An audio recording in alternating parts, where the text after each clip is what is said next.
Ladies and gentlemen, I want to thank you for joining us this morning. My name is Kyle Kriegel, the Regional Executive Officer with the American Red Cross of Western Wisconsin. Today is the 11th annual Heroes Breakfast. I know that that's a little bit different. I'm going off script a little bit this morning, but we've been doing the Real Heroes, Bravehearts Real Heroes for the last 10 years, and this year we wanted to try something new.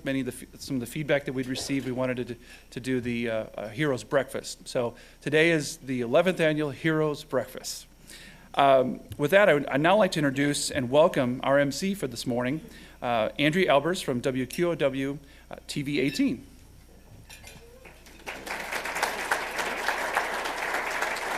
Thanks, Kyle. Good morning, everyone. That's a change for me. I'm used to saying good evening. As some of you may know, I am a news anchor with WQOW News 18 here in town. What you may not know is that I am also a member of our local Red Cross. I serve on the board. So with the help of some coffee, a lot of coffee, I am very pleased and proud to be here this morning for the 11th annual Heroes event. Welcome to this very special morning, and again, thank you to everyone for being here and joining us. Now, this event would not be possible without some very generous support from Sacred Heart Hospital, our presenting sponsor for this event, so let's give them a round of applause.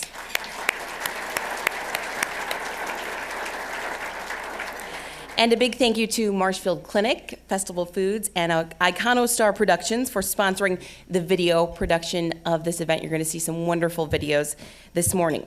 And of course, thank you to the Florian Gardens for their generosity and their hard work to help make this morning possible. A nonprofit would not be successful without its mission-driven board of directors, staff, and volunteers. And I know that you're scattered all over the room this morning, so if we could please have all of our board members, our staff, and volunteers from the Red Cross stand, we'd like to recognize you.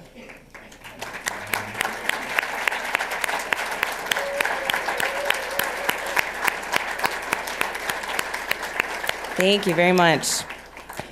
Dave and the staff here at Florian always do such a wonderful job, so let's give them a round of applause for this great breakfast they've laid out this morning.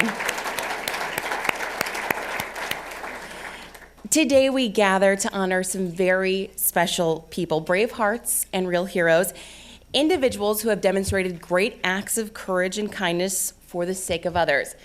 Now, our search for the 2014 heroes extended across the 14 counties served by the chapter, and not surprisingly, we received nominations from many, if not all, of these counties. After all of the nominations were received, a selection committee comprised of sponsors and Red Cross volunteers came together to make the final selections.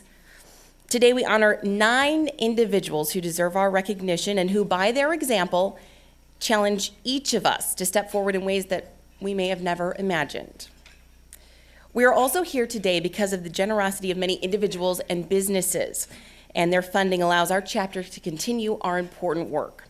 I hope you will remember these sponsors, and if you have a chance today or in the next few days, take a moment and thank their representatives for supporting our chapter and for supporting Bravehearts Real Heroes. As I said, we gather here today to honor 9 local heroes. And those we honor today didn't set out in search of that recognition. In fact, many of them are reluctant to be called brave or to even be called a hero. We need reminders that the actions, no matter how big or how small, of ordinary individuals can make a positive difference right here in our community. As we ask each of them to come forward, we will direct your attention to the screens right here, and Iconostar has created some compelling videos of each honoree's story. Let's get ready for that. I hope our heroes inspire you this morning, and I hope that will inspire you to make a donation to the Red Cross today. We're going to give you a chance to do that a little later this morning. It's very easy. All you'll have to do is fill out a donation envelope. Those are on your table, and you'll have a chance to raise it later in support of the Red Cross. So we'll let you know when it's time for that. Our volunteers will come around and collect those envelopes. Every gift matters, and I am proud to say the Red Cross invests 91 cents of every single dollar given to our organization into our life-saving programs and services. So you can feel good that your gift will be put to good use. If any of these heroes' stories tug at your hearts this morning, and I'm sure they will, please make your donation in honor of their work and their volunteerism. Now let's begin with our hero stories. Our first hero has been a supporter of the Red Cross for many, many years. He's been an avid veterans advocate and was instrumental in launching the first blood drive at the Veterans Home in Chippewa Falls this past fall. Let's take a look at his heroic story.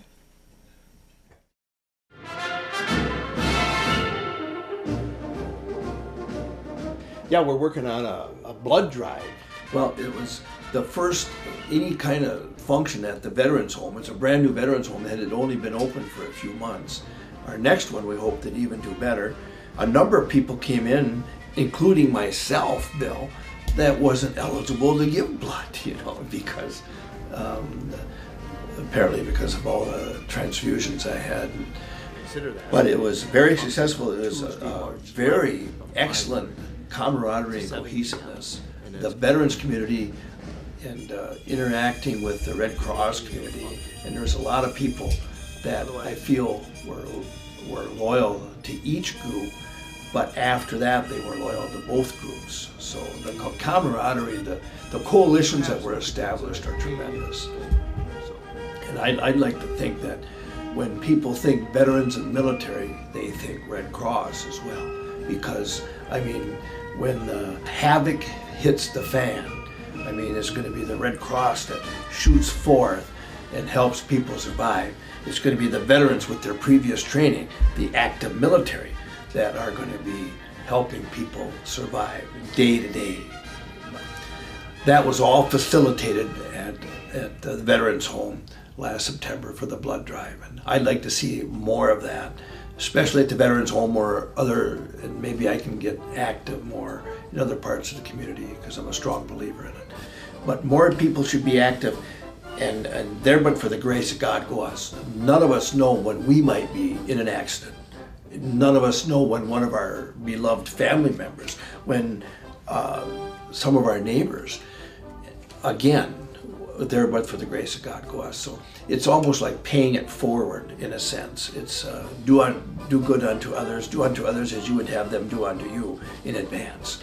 And I'm a life member and very active in accident scene management. Accident scene management are basically motorcyclists who are trained in first aid. They're trained in almost like a first responder. They're trained to take care of multitude of injuries, multiple injuries simultaneously.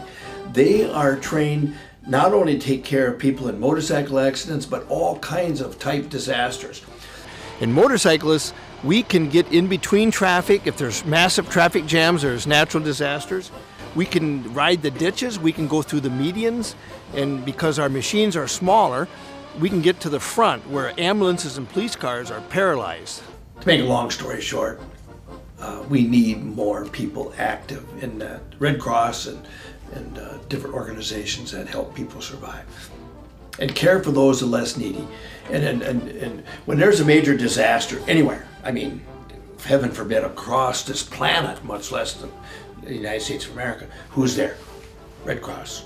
Contributions, donations to the Red Cross. And when people volunteer, when people give money, when people give blood, they feel good about themselves, and that's very important to do.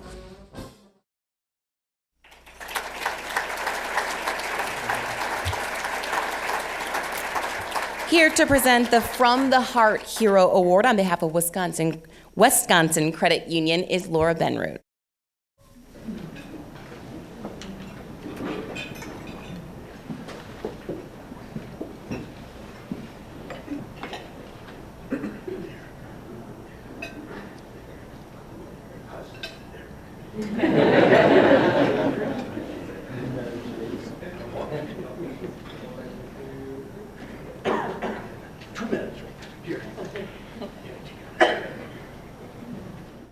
Okay, 2 minutes.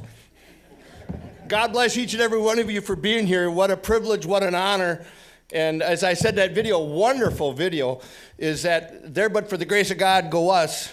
Never do we know when it might be one of us or our family members or somebody across this planet. I'm going to make an announcement here that wherever I go, and I go across, I was in Florida a couple weeks ago on my motorcycle. Everywhere I go, I give cards. They're a business card that I give to angels in disguise and training who are everywhere, some among us, others within us. And I have some favorite charities on the back, and I'm going to leave some of these on entrance here, and whoever wants one. But I give also an Apache tear. It's a stone that when you Google it, it's supposed to bring remarkable good fortune, absorbs negative energy, it fends away foul spirits. The Chinese, since February, a year ago, February, believe that it has mysteries are solved and miraculous healing. And there's just all kinds of cases where people believe in these stones. They absorb so much negative energy that they're going to be cleansed with prayer. Sunlight and moonlight. And when you Google it, Johnny Cash even sings a song about these stones. And I have some favorite charities, and on the back of the next 25, I have 2,500 made at a time. And I have Sacred Heart Hospital on there now. Father Klimek was an inspiring example that I have Sacred Heart Hospital on there. But I'm going to be adding the Red Cross. And we got to find out, Kyle, do I make it right to the chapter or to you personally or to the chapter? But anyway, I'd like to mention that. But for each and every one of you, thank you so much for being here and our mission for the future. And I plan to be a little bit more active in Red Cross and accident scene management. And there's a lot of people out there. But may you have contagious enthusiasm, refreshing optimism. May you have hunger in the heart, fire in the belly, and souls absolutely on fire as you empower, enhance the quality of life for all those whose lives you touch. God bless the Red Cross and all of you. Thank you.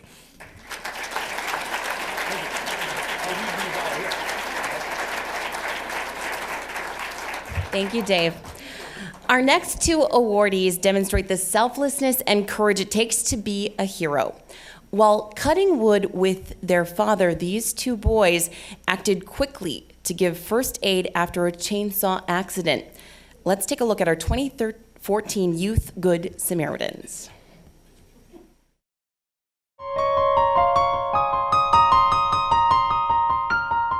Well, we were up at the shack. We were going to have a family day, have a little family weekend, no electronics, just sit around, chat, have fun together.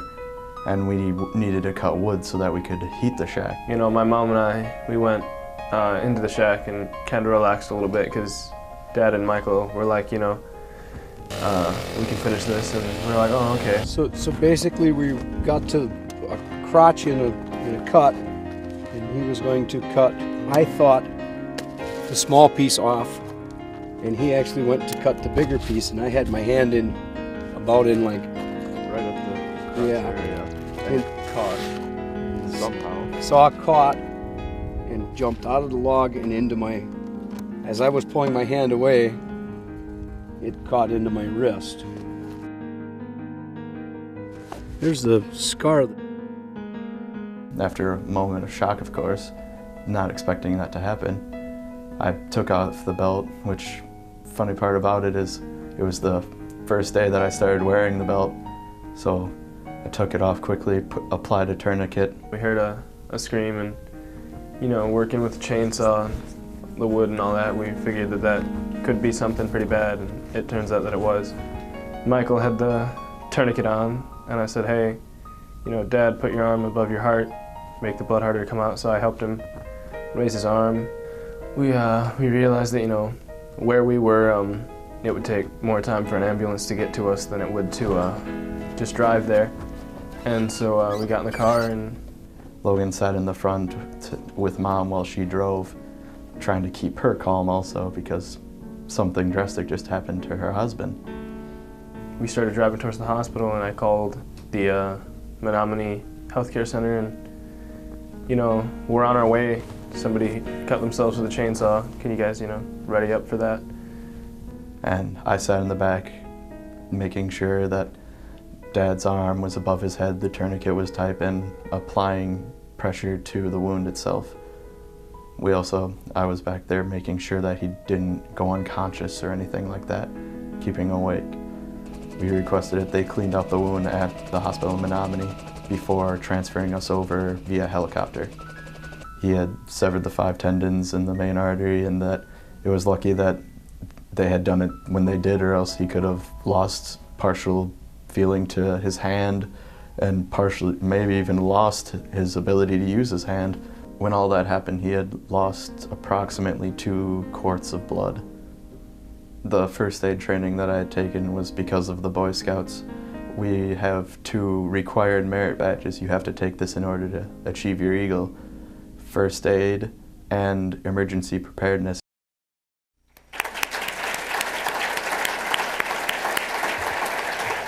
Wow, what courage and quick thinking.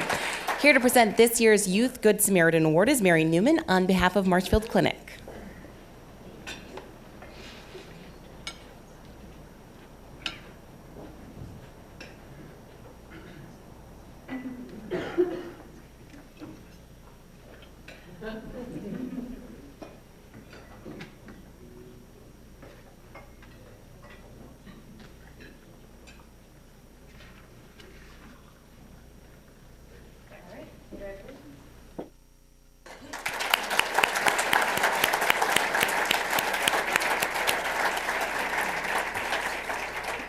Our next hero inspires all of us to give a little bit more. Her lifetime of giving shows others that small acts can really make a big impact.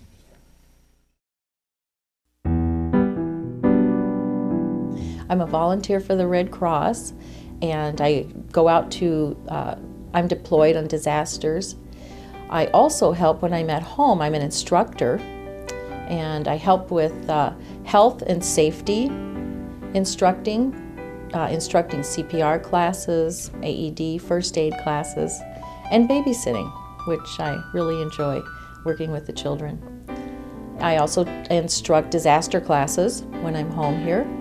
I have been with Red Cross now since, about 8 years. I truly enjoy it. I was watching Katrina on the news. I kept up with that, what was going on. And I thought to myself, you can't help. You don't know what to do. You would be just useless out there. And so I never volunteered during Katrina. I realized, hey, I can get the training through Red Cross, and then I will have skills to offer, and I'll know what to do. It still makes me stand in awe to watch a disaster relief operation maybe take over an empty warehouse and become a headquarters. All these people from around the nation come and they have specific jobs. And then when the job is finished, the disaster is over, that machine is taken apart bit by bit and it returns to that empty warehouse. Everyone goes home, and it was amazing what we accomplished together as one Red Cross. I've been down to New Orleans a couple times, Baton Rouge.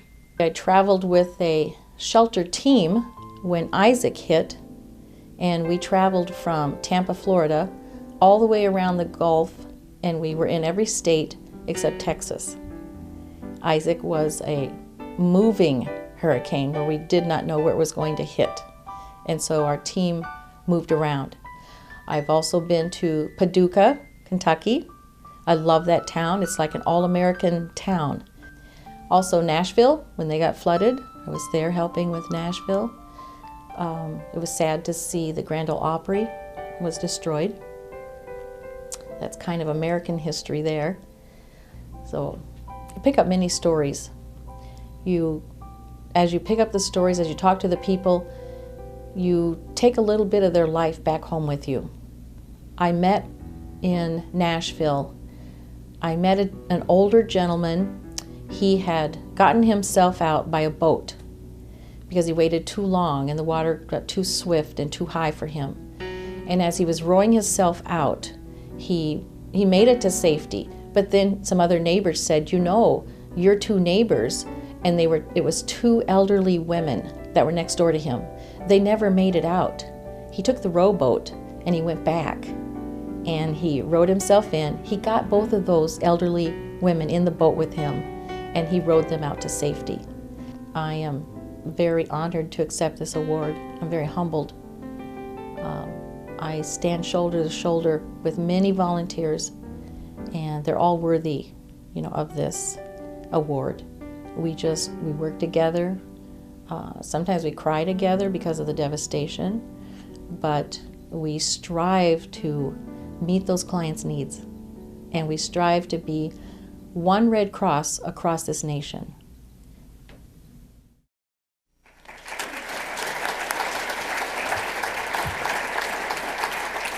Her volunteerism is so inspiring. Here to present this year's Lifetime Hero is Jerry Bauer of Bauer Built.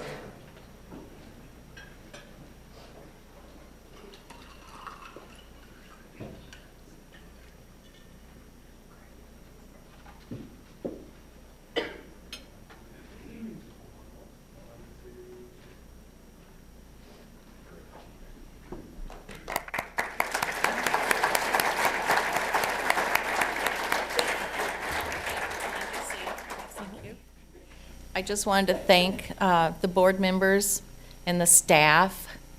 When we go out, when we're deployed, we know that the staff back here are behind us. Many times I've made a phone call and said, "Jenny, what do I do?" And Kyle is there for us. Linda Solta Schrader is there for us. We just know we're not going out to Florida or Texas all alone. We have backup, we have support. And the many hours of training, it helps us. But I also wanted to thank my husband, because without his support and love, I wouldn't be able to go out either and do all of this. And he's long-suffering when I go out. But thank you, the rest of the other volunteers, and the supporters, the sponsors. I want to thank you very much. It's a very humbling honor to have this. We just go and we just do our volunteer thing to help others, and then we return home. But thank you very much for this honor.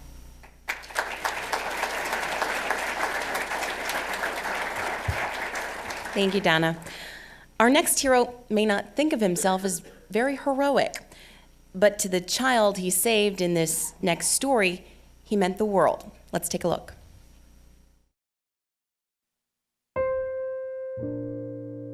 I came into work about 20 minutes early. I kind of noticed that some people were down at the landing and they were trying to load their boat up. And with the river being high, I could tell they were having problems. And I looked out there and the van's going in the river.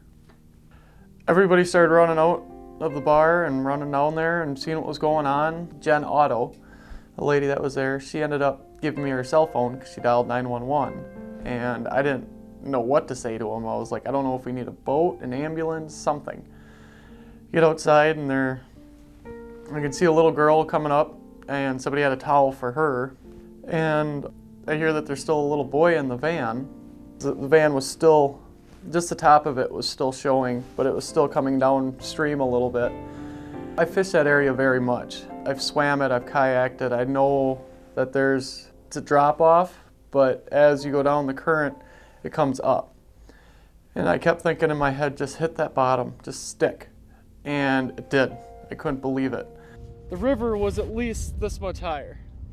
And when the van went out, it was probably, if you see where the edge of the ice is, it was probably that, length or width from the shoreline to the ice out. It probably went down another 30 yards by the time it stopped. I just didn't even think about it. I kicked off my shoes, pulled off my t-shirt, and I jumped in. I still had my glasses on the whole time. Once I hit the water, I don't know how I didn't hit the trailer. I got over to the passenger side door, and the window was down. So I kind of just dove in there, tried feeling around. I didn't like it because the current was really pushing me in the van. I had no control over anything, so I kind of pulled out of that. I went in the driver's side, and I went almost to the back seats trying to feel around, and I couldn't feel anything soft. I pulled out of there and realized, all right, he's got to be in the back of the van, and everybody kept yelling to me, he's in the back, he's in the back. So I got to the back, and I tried to pop the hatch. I couldn't figure out the door. I wasn't familiar with the door itself. So I looked ashore and I said, give me a couple rocks, I'm breaking this back window open. Everybody kept trying to swim out parallel from shore from the van, and the current was so strong it was taking them. I'm a pretty darn good swimmer, but I jumped in above the van up current and pretty much just pulled me, 2 strokes pulled me straight to the van. The uncle had waded out as far as he could and he kind of threw me a couple rocks. I gave 1 rock to him and I said, let's break this back window open. And I think it was about his 2nd swing, I felt everything start breaking. And I felt all this stuff coming out. The glass going by me, going across my chest in the water, that was very different. It was very weird. And I took a couple deep breaths, I dove in, and I just started feeling around as much as I could. And I was like, he can't be in here, there's no way. And all of a sudden I got to the back bench seat on my way out, and all of a sudden I felt something soft. And I think it was his arm. And pretty much I just pulled him up, and I pulled him close, and I backed out of the window.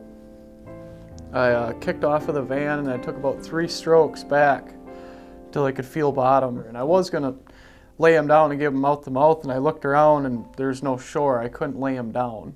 So I had to hand him up this embankment that was 8-9 feet tall.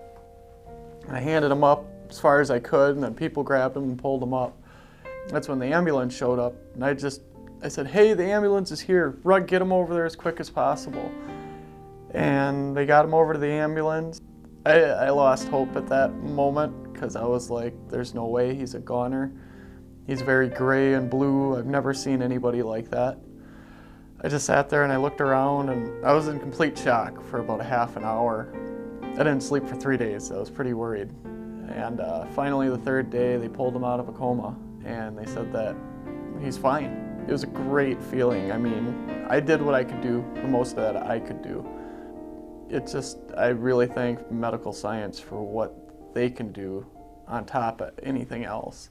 I'm always a shy guy. I've never asked for any of this. And it's nice. It is really nice. It's something that I still got to get used to myself. It's something different.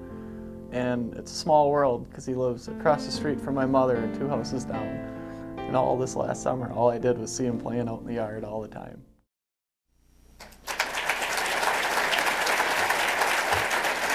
Wow, what amazing courage. Here to present this year's Community Hero Award is Michael Dahl from American Family Insurance.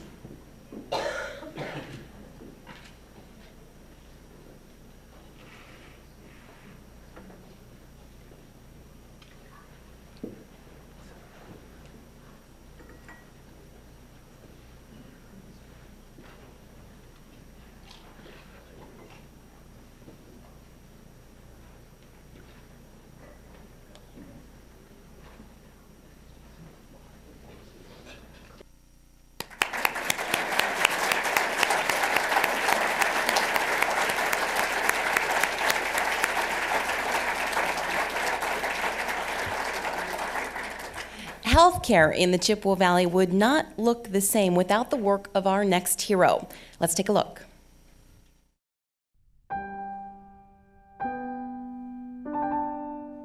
Actually, I've been in practice in Chippewa Falls to start with, in Eau Claire for 20 years, and somehow the attraction of joining the Marshfield Clinic was so great that when a few people of the leadership came on onto me to consider joining, a long 5-year courtship occurred, and eventually I was convinced that this is the way to go. I was actually given the task of developing the general surgery department of Chippewa Falls. I was not the only one. Whenever I say I, you may be involving about 3, 4, 20 people. So I want to put that out front. Fritz Wenzel, who was the executive director at the time, and his team were really intending to open up a clinic in Eau Claire. And so since we were here and Dr. Ron Waits then joined me, it was a simple matter of planning and developing the plans for a new building, a new clinic. And here we are in 1999, we inaugurated this building. That was the start of this expansion of the Marshfield Clinic from nowhere, from the grassroots. And I've had no regrets. I love working for them. It's a high-class organization. So this is a great marriage for me, working for the Marshfield Clinic. I think that there's a great opportunity to even do better than what we're doing now under this division of our colleagues and leadership. And I believe that every year we find ourselves expanding our range of services, including the breast program, which just came about. But I'm standing here trying to comment on women's imaging. This is vital. We have to have first-class physicians and technicians performing that. It starts here. It starts the diagnosis of. And in James Cancella, I find him one of the best, if not the best I've ever encountered in mammographic interpretations. We want to keep him forever. The most important thing I can tell you, the breast center accreditation, is that I am probably the front man, but the team that I have is super. These ladies form not only the basis, but the strength of that organization. The American Red Cross is recognizing Dr. Cesar Gonzaga as this year's healthcare hero. I learned that Sacred Heart Hospital was sponsoring me. It was a relief that it was not a native organization pushing their own man. That really made me feel very honored, and especially in the light of the various true heroes, in my opinion. And I feel less than a hero compared to them. I think that they are, to me, the true heroes of this, as well as the American Red Cross.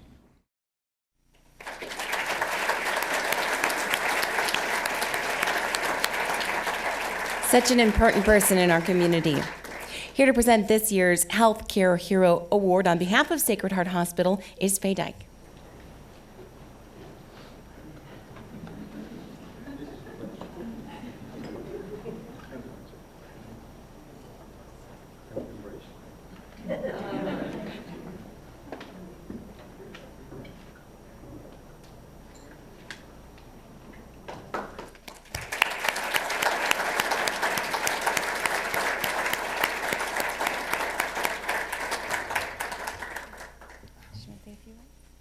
I wasn't going to.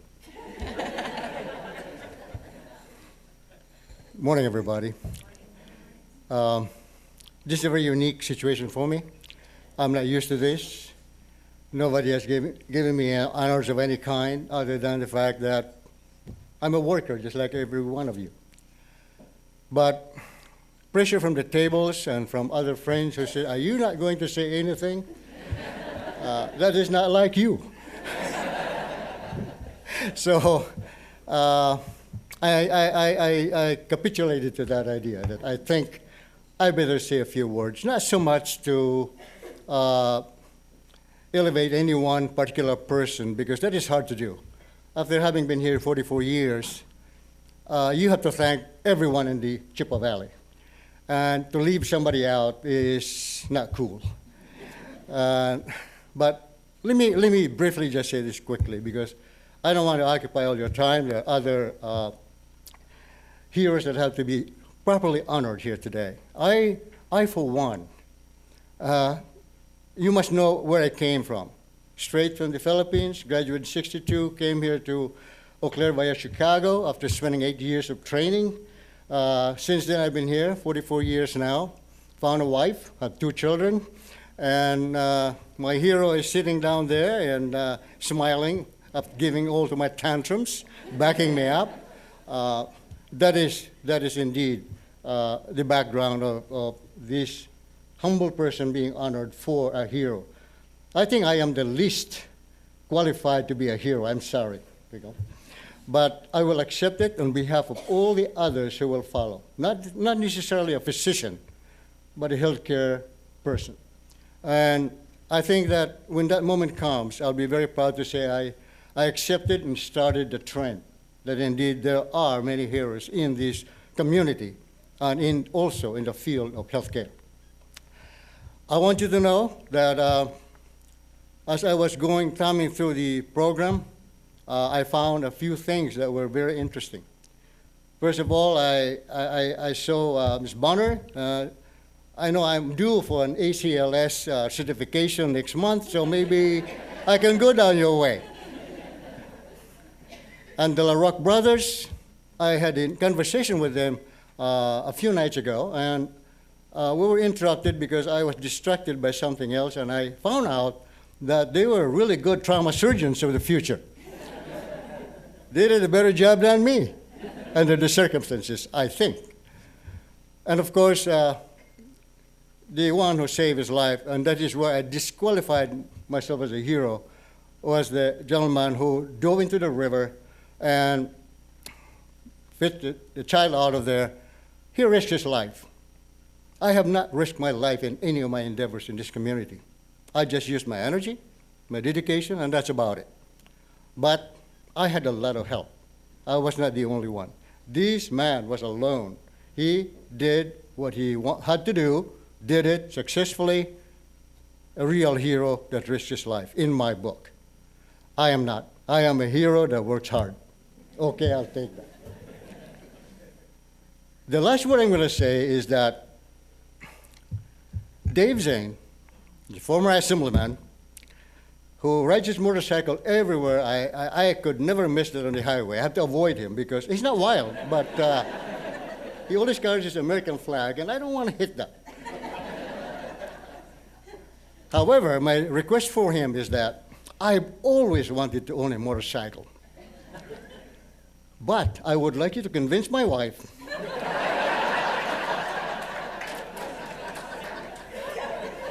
not to divorce me, because that was the thing she told me. If you buy a motorcycle, I knew you'd gone crazy.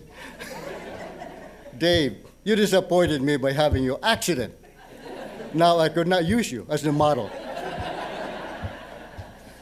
So I thank everyone for this opportunity. I'm very lucky to be in Eau Claire, Chippewa Valley. It's a great community. I love it here. I want to do some more. I don't know how long it will last. Chronology, age, and everything is a factor. But I'll go as long as I can. But I won't drive it as much as just people who just goes out in the sunset and become useless. I know when I will hang it up. Thank you all.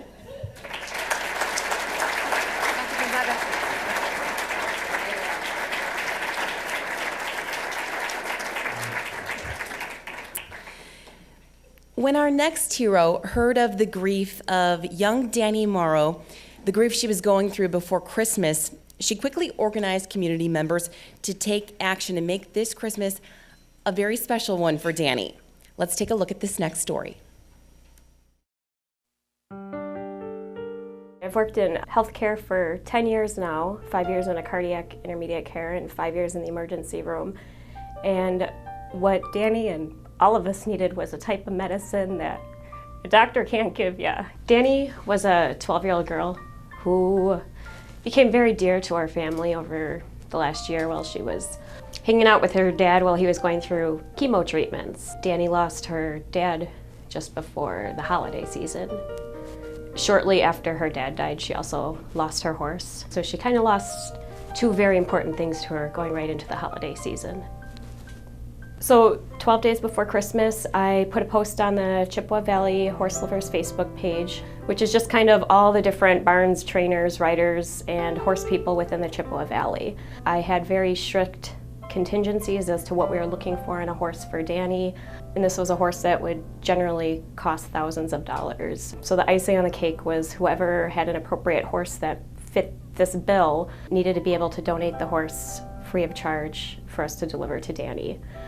It was a shot in the dark. I was hoping for maybe a horse or two that we could look at, and there was no guarantee that she would ever match up with even any horses donated. Within a few hours of posting it, my email was flooded with 20, 30, 40, 50 horses by the next day being made available to us to try that fit the bill, and the owners were willing to donate them if they were a match. These horses ranged from west of the Twin Cities all the way down to the Madison area. So the next step was taking Danny, picked her up from school under the guise of helping us look for a new lesson horse for our program. And then the Wednesday right before Christmas, I was set to pick up Danny from school that day. Interestingly enough, the horse we went to look at's name was also Danny. It was love at first sight. Danny was in tears leaving the barn that day. We had people asking if there's anything they can do that they don't have a horse or they don't know anything about horses, but they were touched by the story and they wanted to give. And they went on amassing the biggest gift pack for the family, for the mom, for Danny's sisters, every horse item that Danny could need for this horse. It was a very emotional week because everybody that contacted us had their own story as to why they wanted to help out.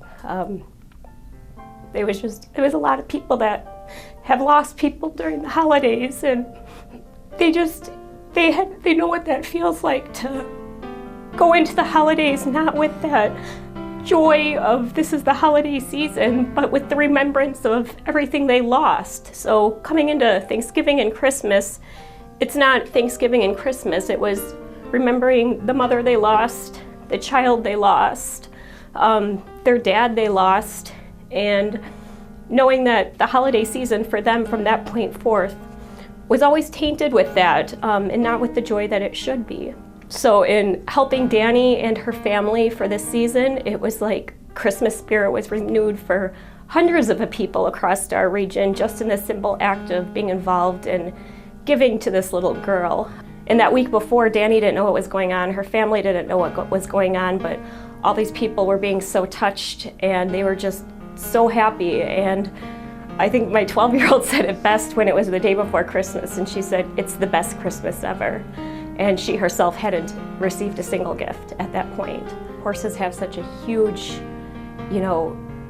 healing capacity within them, and I think a lot of animals do.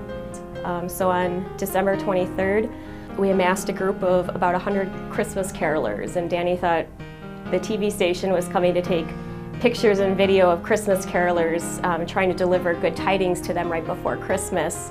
And then it was Santa Claus walking up the driveway, leading this horse that she recognized right away. And just to watch her completely break down and her mom, and it was just a great experience to be a part of.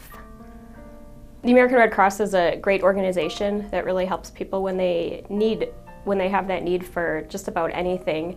I've donated blood for the American Red Cross quite frequently, and I also have my disaster certification through the American Red Cross so that I am certified in case a disaster does strike our area to assist with the Red Cross in those situations.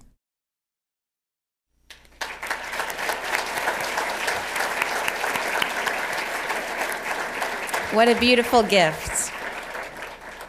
Here to present this year's Adult Good Samaritan Award on behalf of Global Finishing Solutions is Amanda Karoskar.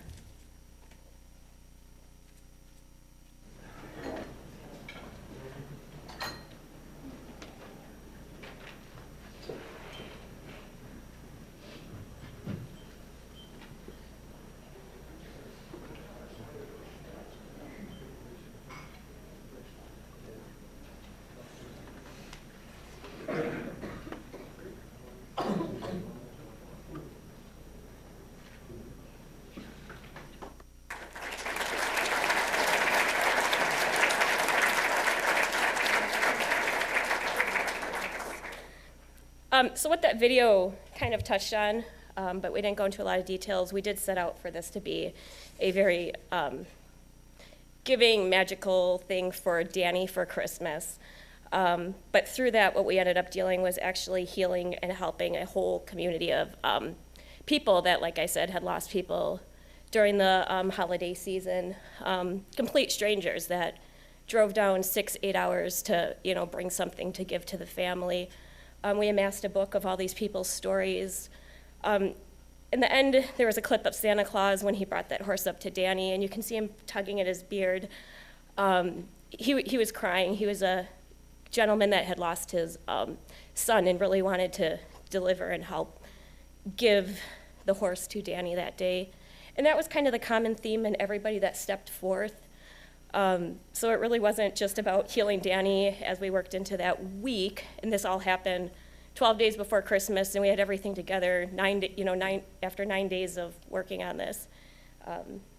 So what we want to do is we didn't want to stop with it being this year and what we did. So what the Chippewa Valley Horse Lover community wanted to do was set this up as an annual giving event that they will correlate every year. So at this time, I also want to present Danny as the first annual recipient of the Danny's Christmas Miracle award. So.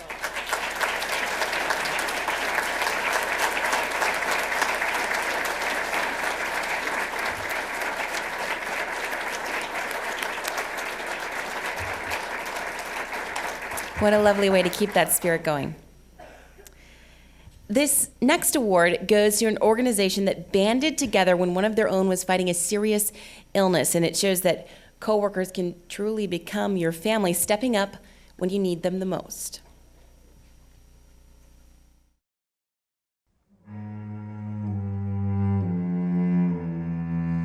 Rich Swanson has been a Mason for Market & Johnson for about 10 years, and he's led some very significant projects for us. And over the last couple of years, he's been struggling with some health concerns, and he was continually losing strength and not feeling well over a period of probably 2 or 3 years. They discovered that he had a liver condition with the proteins in the blood start to break down the liver and start to break down the heart and some other things. It starts to cause issues with his extremities and losing strength. Rich has always been one of those Mason leaders who are always, first guy out there to lead the charge. For a guy like that to lose strength and not be able to do his craft was very frustrating for him, obviously. And him and his family have a hobby farm east of Osseo. And there's, as with most farms and most homes, there's a lot to do on it.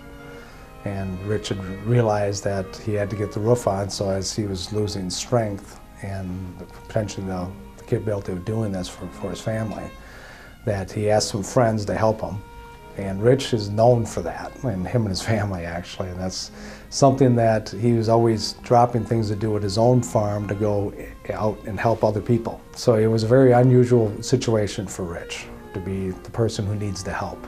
So he was usually the guy helping. There was a very long list of things that needed to be done.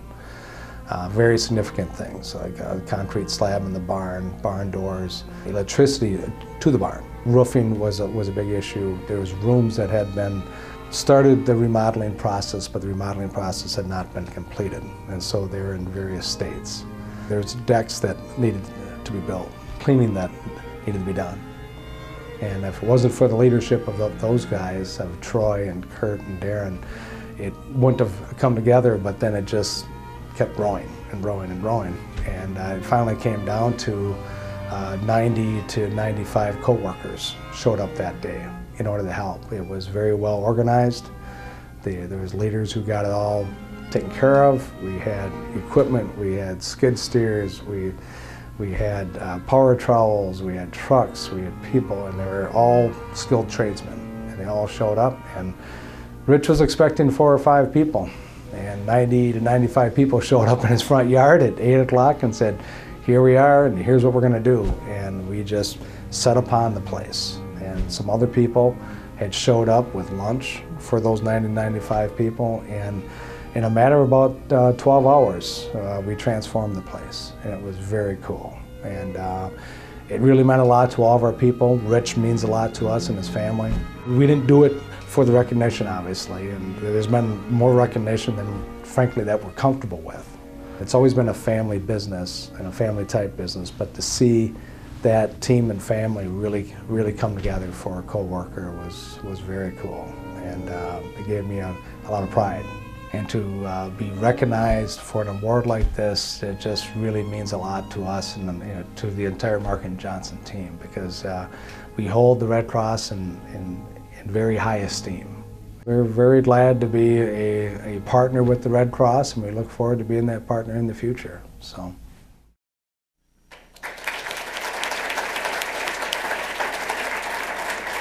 What a cool story. Here to present the award to Jerry Shea from Market & Johnson is Jason Craig from Mayo Clinic Health Systems.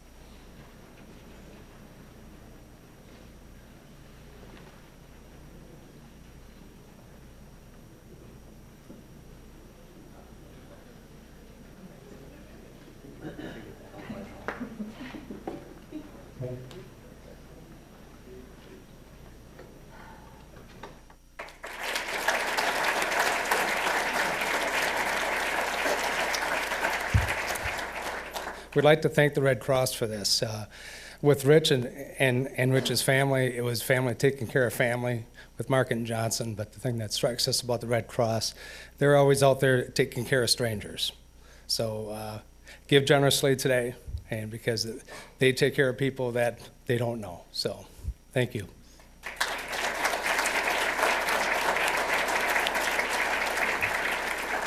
Thank you, Jerry.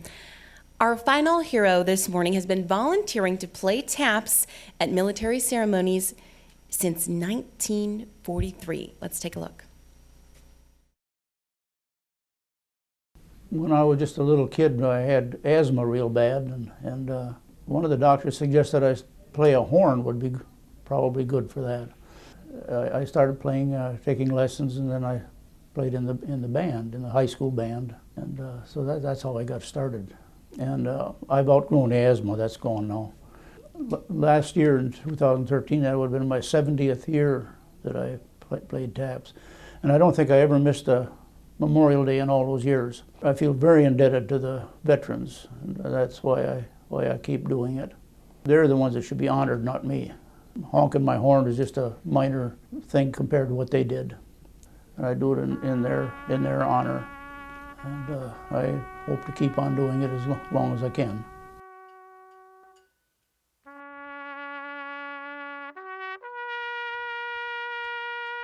I play all around Barron area for funerals mostly, but I played in a dance band for many years. I started out playing in the 720 Blues Orchestra. Francis White was my band director.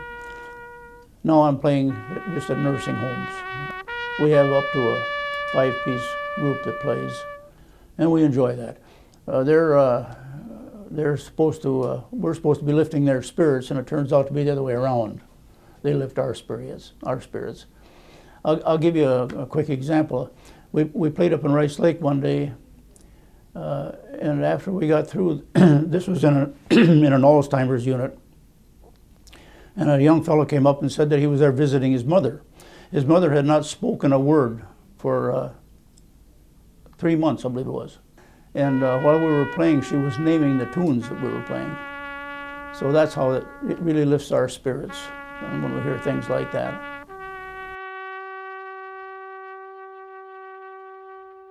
I'm not a veteran, by the way. I've never been in the service, and that's one reason I'm so indebted to these people that served, so I might live in this beautiful country, free to say and do whatever I please. And the shirt I got from the Barron Legion, they gave it to me, and I didn't feel that I should be wearing a shirt being not a veteran, but they insisted I wear it. And the jacket that I just took off, I got from the Rice Lake Legion, and they put the Legion logo on it, and I'm very proud to wear them.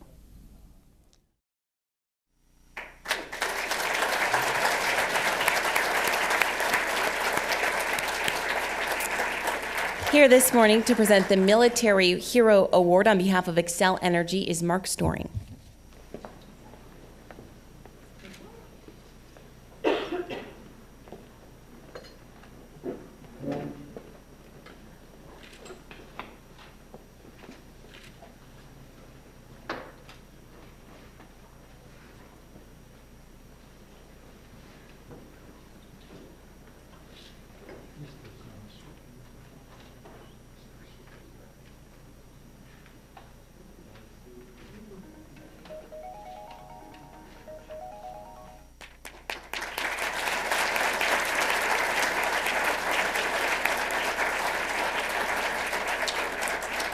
Congratulations again to all of our 2014 heroes. Let's give one last round of applause to everyone here this morning.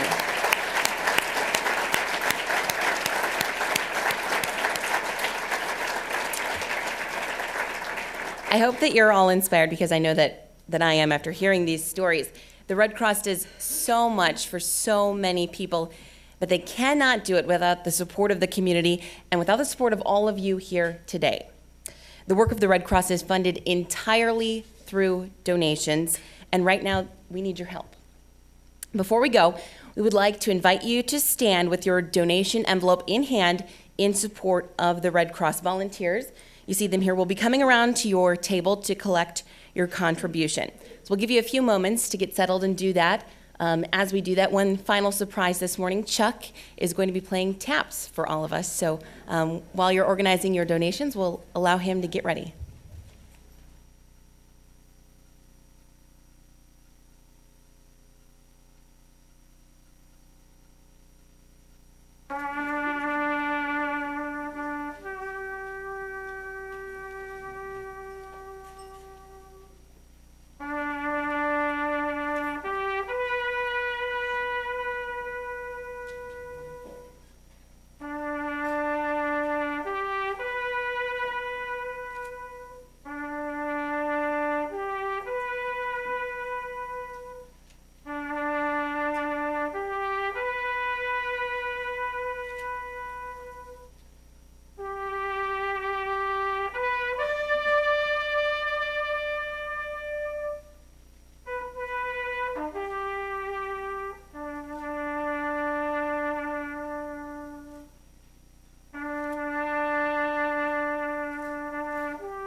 Thank you, Chuck. I think everyone agree the way that you say you blow your horn is beautiful. All right, thanks again, everyone, for being here this morning. What a lovely way to end what's been a great morning. Thank you for joining us for the first of what we hope is many annual breakfasts. Enjoy the rest of your morning. On the way out, if you could drop off your name tags, we'd love you to do that. And thanks again for coming.